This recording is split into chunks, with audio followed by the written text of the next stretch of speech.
New York City has fallen, communism taking it over, and Mayor Mamdani is driving the millionaires and the Hollywood elites who brought him there right on out of the Big Apple. Today we'll tell you why regrets, they are aplenty, and why it may not be long until America's second biggest city in terms of entertainment is down on its knees asking for a bailout from the red states.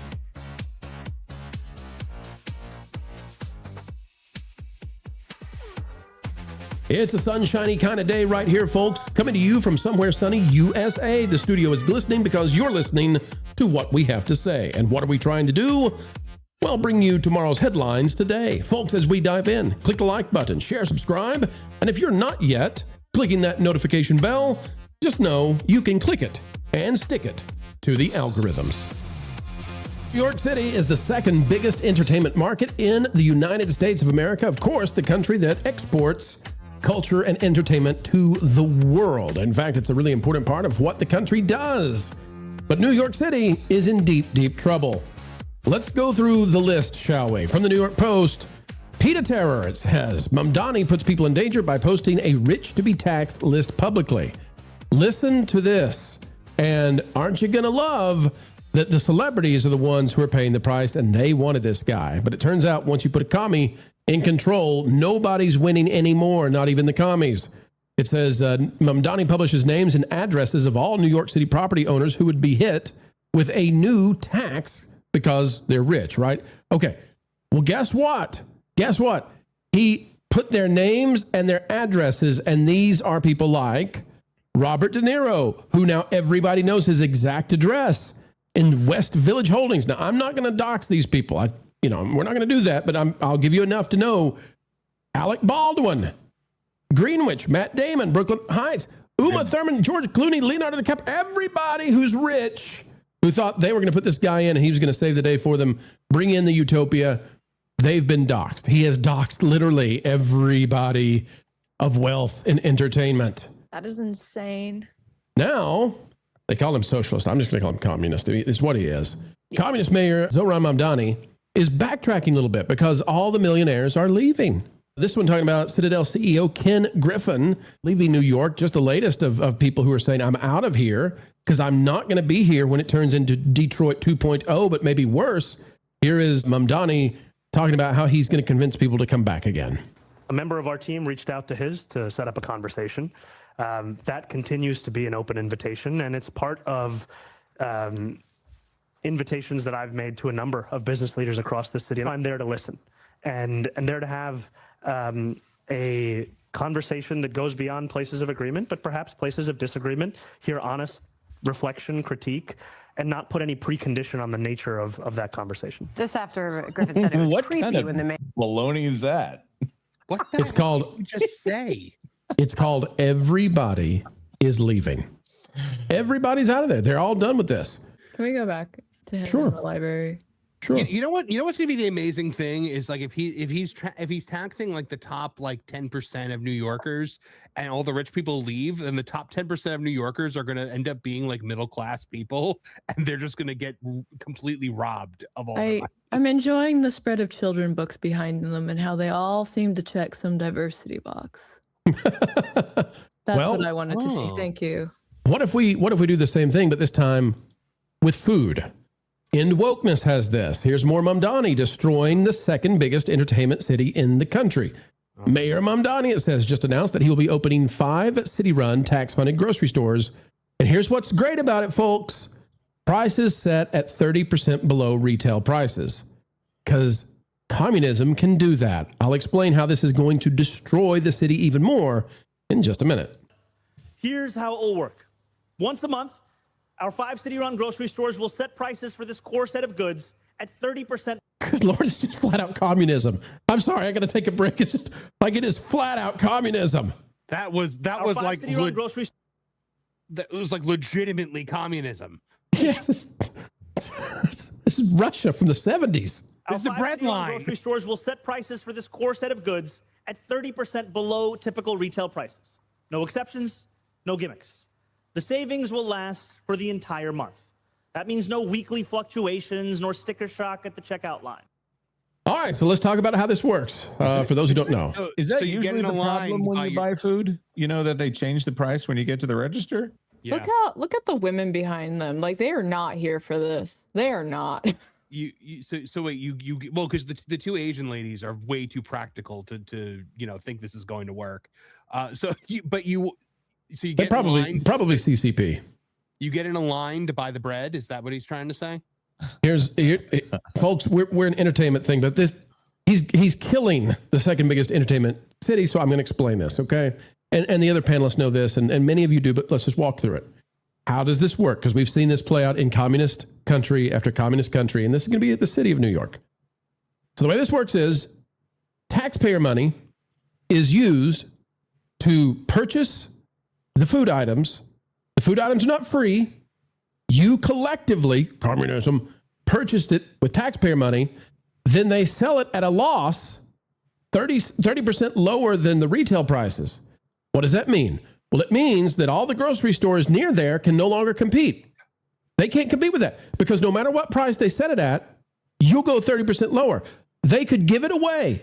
Walmart, there's none of those in New York, but Walmart, let's say, or Aldi's or whatever you want to come up with, could set their price at 0 and Mamdani would sell it to you where they give you money because they'll go negative because 30%. Okay. So it's 30% lower no matter what price the company sets it at. So it literally runs the private grocery stores out of business. There's no way for them to compete with this. And then what happens? Well, it turns out that all of the food and the delivery systems and all the ecosystem around grocery stores depends on these grocery stores being run by the non-government smart people. So then once you've run out all of those grocery stores and the only grocery store left in the community is the government grocery store, suddenly the other companies that provide the bread, the bakers, the people who are growing the produce, who are shipping it in, the butchers, all this, they can't make any money because you're selling it for 30% less and you ran off all of the other grocery stores. So then they go out of business. So then the communist grocery store has empty shelves. No. And all the other grocery stores are gone. Here's Go ahead. That's Barry. the massive problem is, he is going to put all of these store owners out of business because they cannot compete with the city store price. Like all of the grocery store owners cannot match that. It will completely crush them.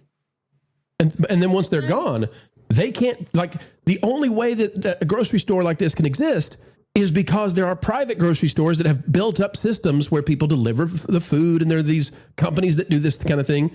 Carol, this is crazy. The whole thing's crazy. He's doxing the richest people. He's running millionaires out. This is nuts, Carol. Well, I think we have to think a little bigger on this because the people who are really going to get hurt in all of this is the farmers.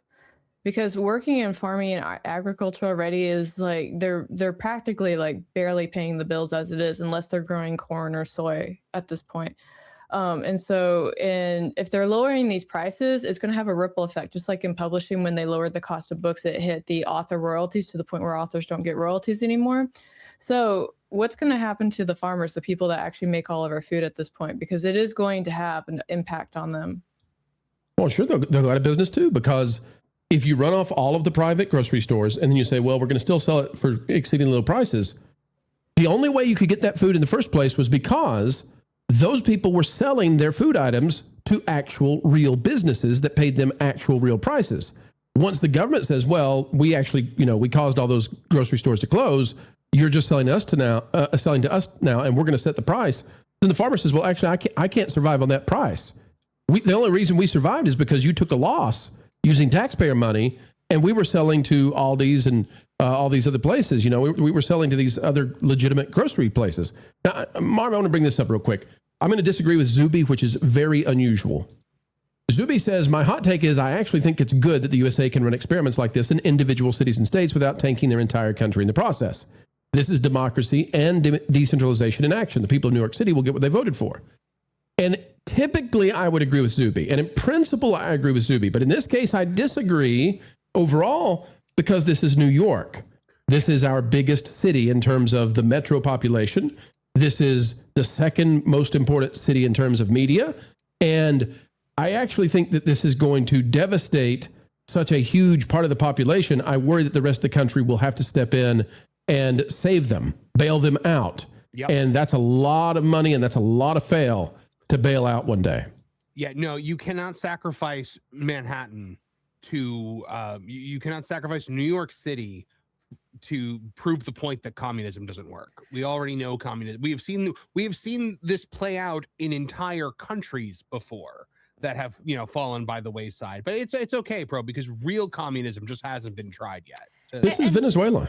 And the thing that I want to say, you know, is that I think that personally, the farmers will be fine. They don't have to change the prices. The problem is New York. This is going to lead to store closures. It will bankrupt the city. Like, these are the big issues, is how devastated New York is going to be. Here's the thing also, like New York, like it is not like when you go through Manhattan, there's so many high-end stores and high-end shops, high-end fashion retailers, things like that. Who's going to be able to afford that? That's still going to live in the city. All the people that go into these stores are going to end up being tourists, and tourists are just going in there looking around and leaving, just be like, I went into Saks Fifth Avenue. Like the city is going to utterly collapse. We are about I think maybe 3 years away from the adult movie theaters in Times Square popping back up that Giuliani got rid of. Times Square, nobody's going to be able to afford Times Square anymore. So Times Square is going to turn back into what it used to be. Everything good that Giuliani did for the city. And here's the other thing. He's being so soft on crime. What's going to rise back up? Organized crime. I'll tell you too.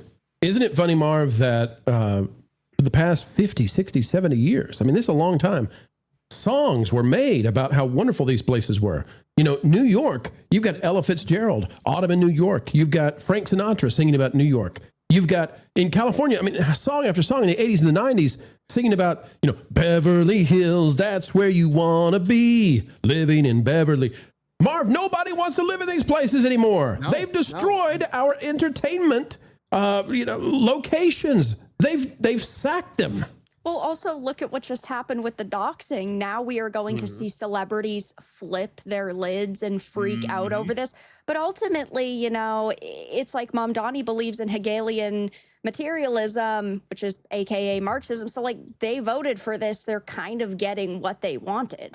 Now, wait, Vera, you have dropped a very impressive term. Say it again, please. Which one? Marxism or Hegelian materialism? Hegelian materialism. Will you define that for the audience, please?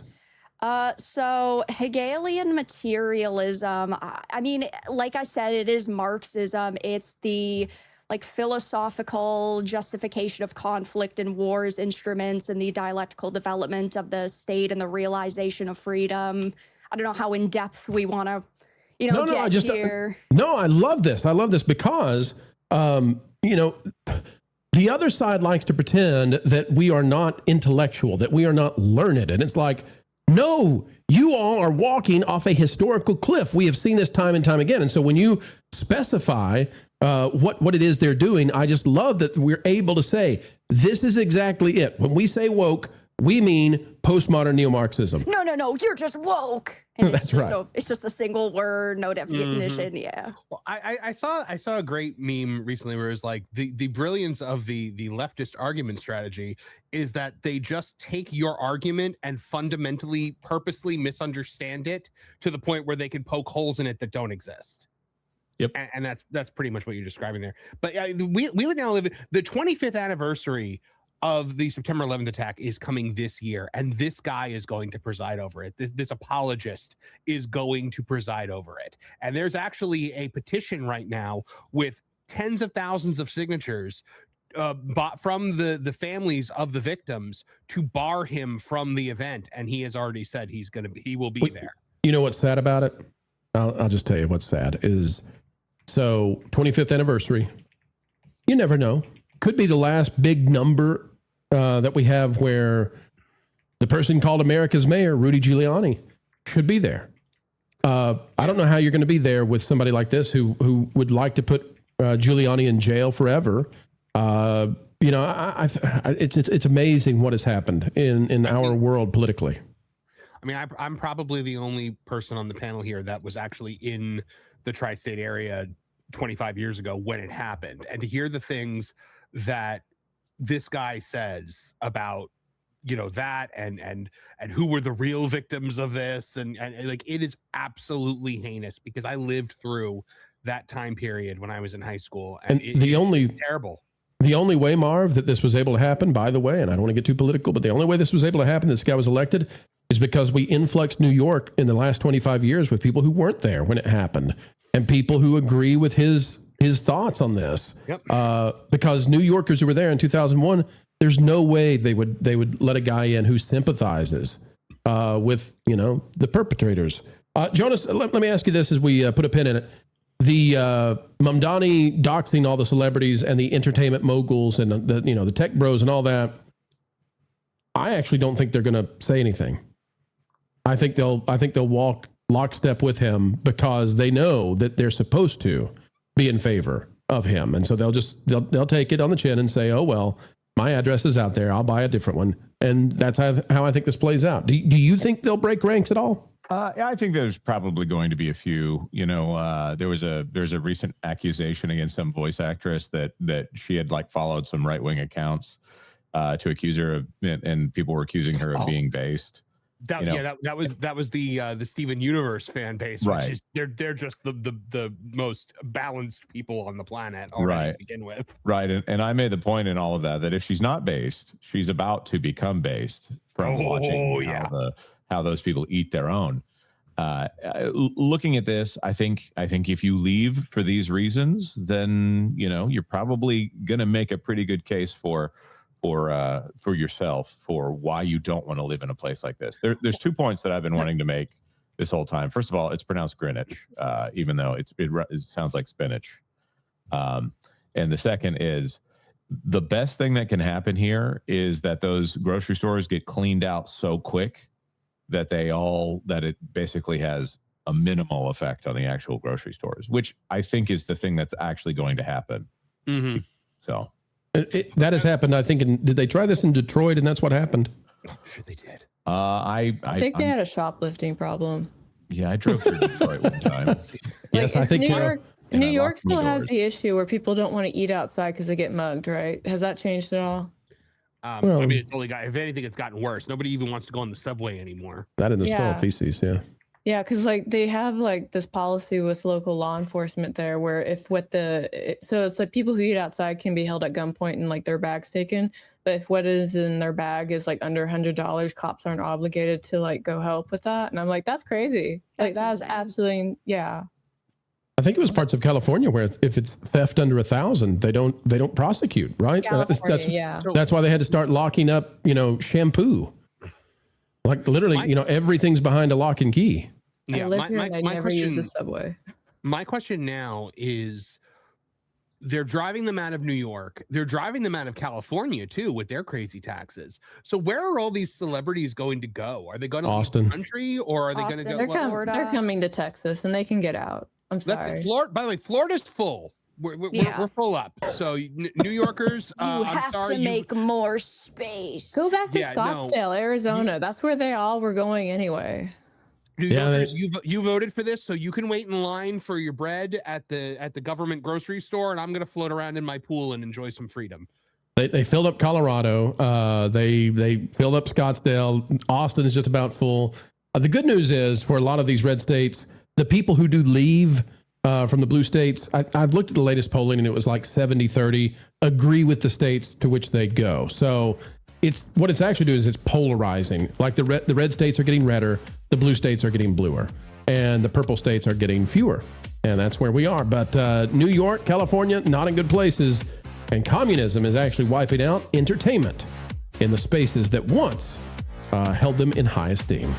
Parting is such sweet sorrow, ladies and gentlemen. It's only made sweet because there's more content on the way. We never stop. It drives the Hollyweirds mad, but we've got decades left in the can, and we keep going and going and going. Oh, wait. Are we showing our cards? That's right. We'll never stop going near and far and sending out the content you love. Folks, you can help us continue to do just that. Smash that like button, drop a comment down below, let us know your thoughts. And until the next time, keep learning, keep growing, and as always, keep having fun.